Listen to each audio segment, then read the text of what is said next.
Hi guys, welcome back to my channel. This is Miss Knight. I am reading chapter 8 today of Lord of the Flies, Gift for the Darkness.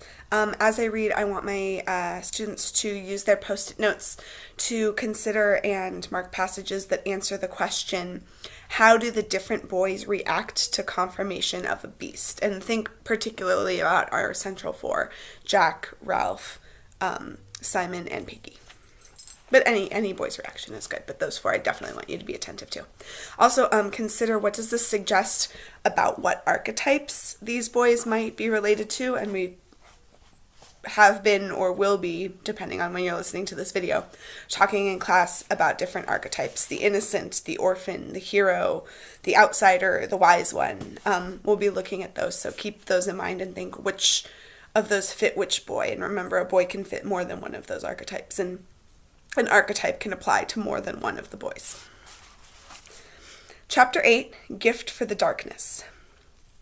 Piggy looked up miserably from the dawn-pale beach to the dark mountain.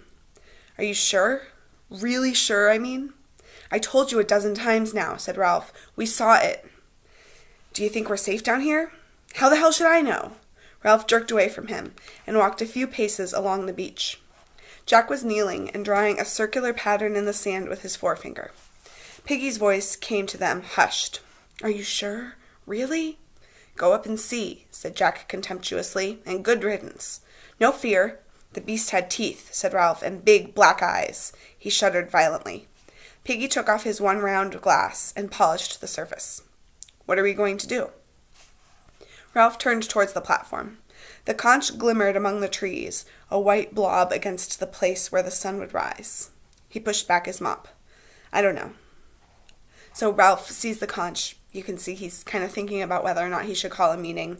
But there's no way out of this. The sight of the beast has driven any power of reasoned debate or democracy out of his mind. Remember, a couple chapters ago, he was saying that they need to vote on whether or not ghosts exist, and that the childishness of that idea is made clear to him now that he has seen what he thinks is the beast.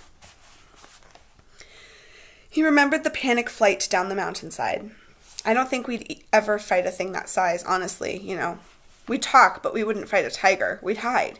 Even Jack could hide. Jack still looked at the sand. What about my hunters? Simon came stealing out of the shadows by the shelters. Ralph ignored Jack's question. He pointed to the touch of yellow above the sea. As long as there's light, we're brave enough. But then? And now that thing squats by the fire, as though it didn't want us to be rescued.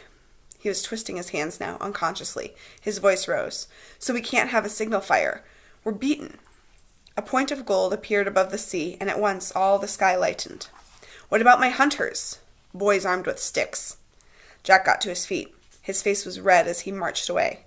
Piggy put on his one glass and looked at Ralph. Now you've done it. You've been rude about his hunters. Oh, shut up. The sound of the inexpertly blown conch interrupted them. As though he were serenading the rising sun, Jack went on blowing till the shelters were astir and the hunters crept to the platform, and the little uns whimpered, as now they so frequently did. Ralph rose obediently, and Piggy, and they went to the platform.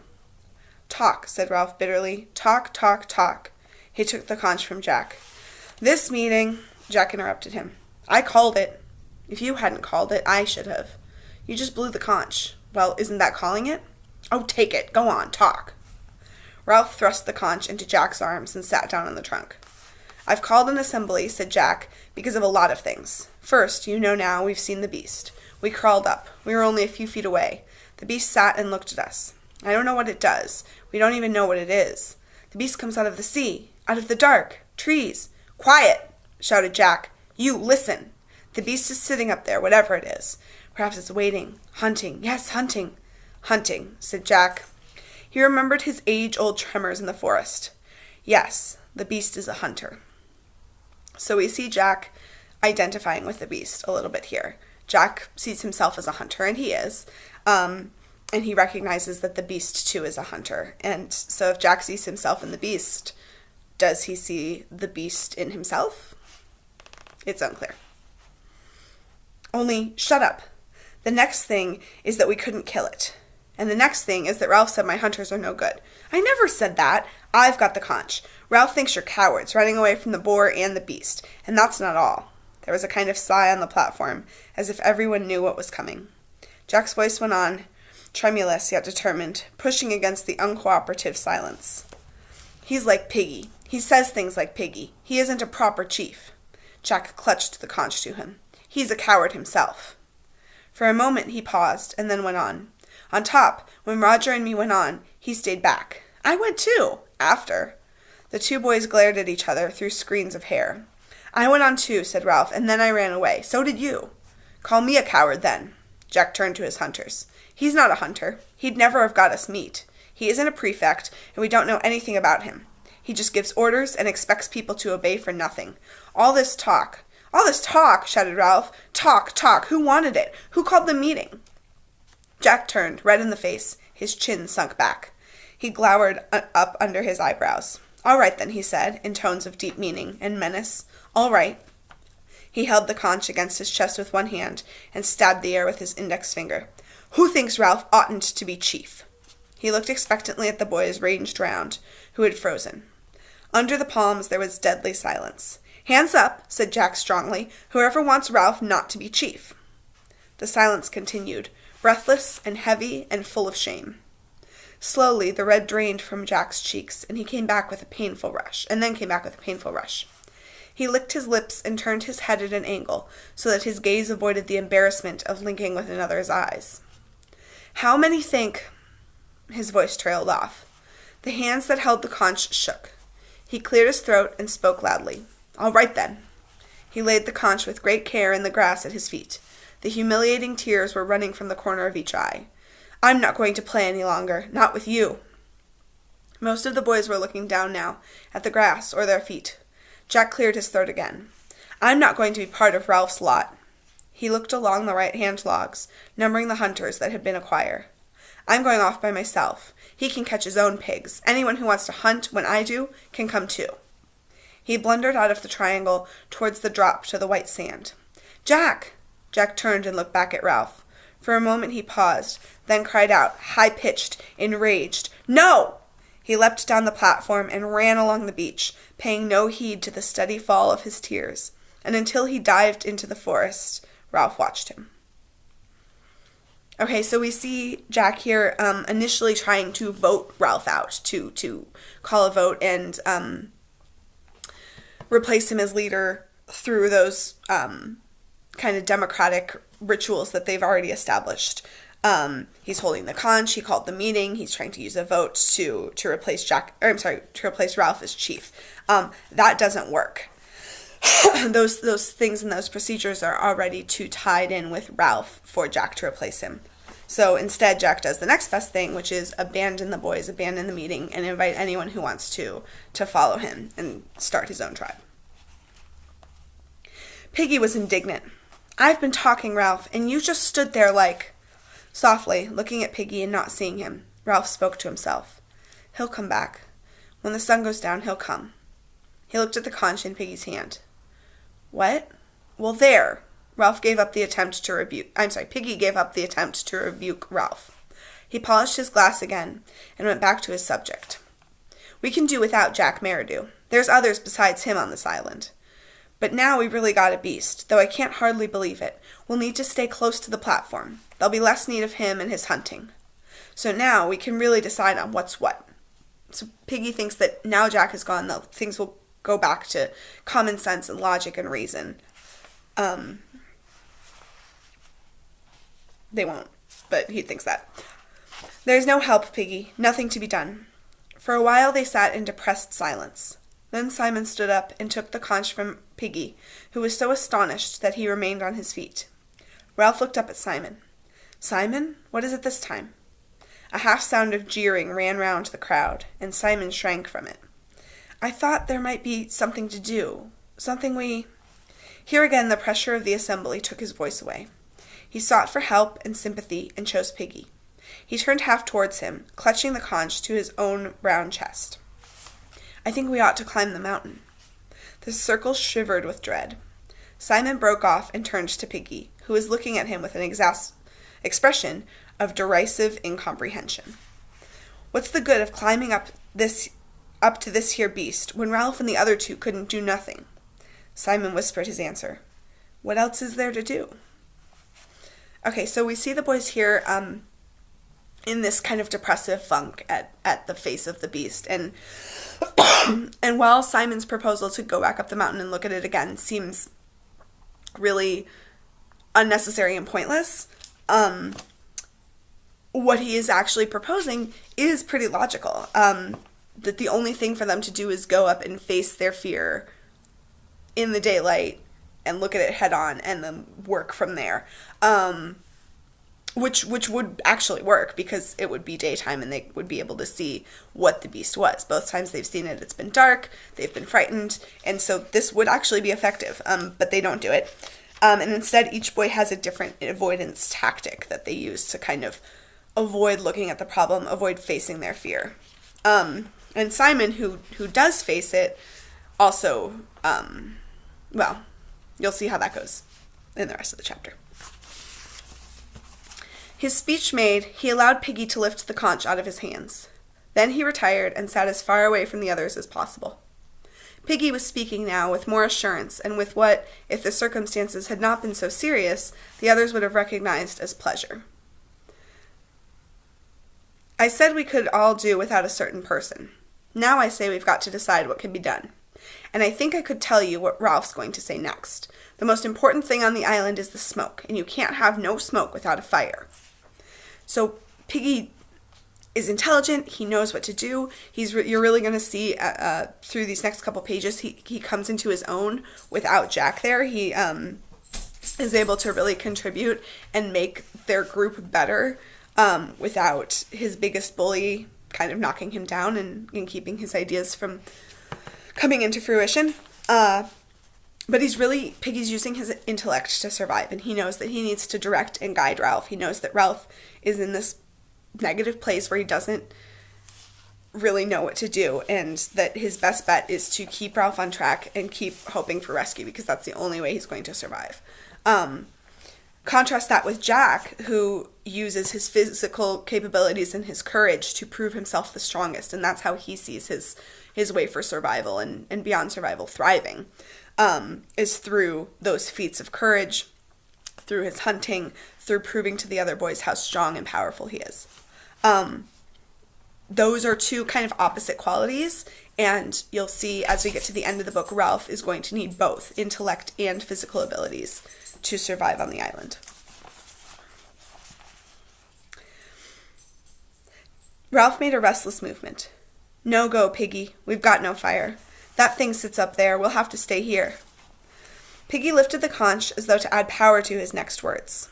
We've got no fire on the mountain. But what's wrong with a fire down here? A fire could be built on them rocks. On the sand, even.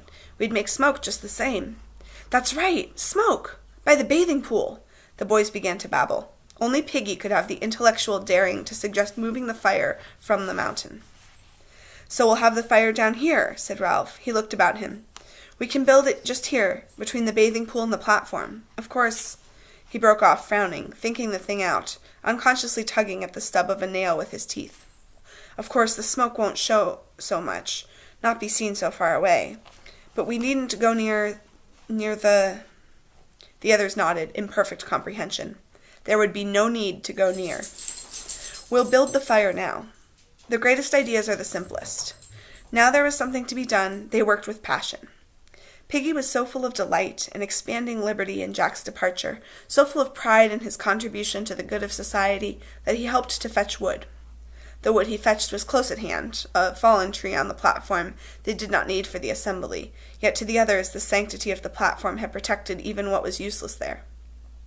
Then the twins realized they would have a fire near them as a comfort in the night, and this set a few little ones dancing and clapping hands. The wood was not so dry as the fuel they had used on the mountain. Much of it was damply rotten, and full of insects that scurried. Logs had to be lifted from the soil with care, or they crumbled into sodden powder. More than this, in order to avoid going deep into the forest, the boys worked near at hand on any fallen wood, no matter how tangled with new growth. The skirts of the forest and the scar were familiar, near the conch and the shelters, and sufficiently friendly in daylight. What they might become in darkness, nobody cared to think. They worked, therefore, with great energy and cheerfulness, though as time crept by there was a suggestion of panic in the energy and hysteria in the cheerfulness. They built a pyramid of leaves and twigs, branches and logs on the bare sand by the platform. For the first time on the island, Piggy himself removed one glass, knelt down, and focused the sun on tinder. Soon there was a ceiling of smoke and a bush of yellow flame. The little ones had seen few fires since the first catastrophe became... the little ones, who had seen few fires since the first catastrophe, became wildly excited. They danced and sang, and there was a partyish air about the gathering. At last, Ralph stopped work and stood up, smudging the sweat from his face with a dirty forearm. We'll have to have a small fire. This one's too big to keep up. Piggy sat down carefully on the sand and began to polish his glass. We could experiment. We could find out how to make a small, hot fire, and then put green branches on to make smoke. Some of them leaves must be better for that than others. As the fire died down, so did the excitement. The little ones stopped singing and dancing, and drifted away towards the sea, or the fruit trees, or the shelter. Ralph flopped down in the sand. We'll have to make a new list of who's to look after the fire. If you can find 'em. He looked round. Then, for the first time, he saw how few big uns there were, and understood why the work had been so hard. Where's Maurice? Piggy wiped his glasses again. No, he wouldn't go into the forest by himself, would he? Ralph jumped up, ran swiftly round the fire, and stood by Piggy, holding up his hair. But we've got to have a list. There's you and me and Sam and Eric and... He would not look at Piggy, but spoke casually. Where's Bill and Roger? Piggy leaned forward and put a fragment of wood on the fire. I expect they've gone. I expect they won't play either. Ralph sat down and began to poke little holes in the sand. He was surprised to see that one had a drop of blood by it. He examined his bitten nail closely and watched the little globe of blood that gathered where the quick was gnawed away. Piggy went on speaking. I seen them stealing off when we was gathering wood. They went that way, the same way as he went himself. Ralph finished his inspection and looked up into the air.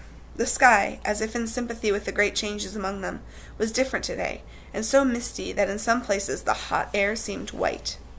The disk of the sun was a dull silver, as though it were nearer and not so hot, yet the air stifled. They always been making trouble, haven't they? The voice came near his shoulder and sounded anxious. We can do without him. We'll be happier now, won't we? Ralph sat. The twins came, dragging a great log and grinning in their triumph. They dumped the log among the embers so that sparks flew. We can do all right on our own, can't we? For a long time, while the log dried, caught fire, and turned red hot, Ralph sat in the sand and said nothing. He did not see Piggy go to the twins and whisper with them, nor how the three boys went together into the forest. Here you are. He came to himself with a jolt. Piggy and the other two were by him. They were laden with fruit. I thought perhaps, said Piggy, we ought to have a feast, kind of. The three boys sat down.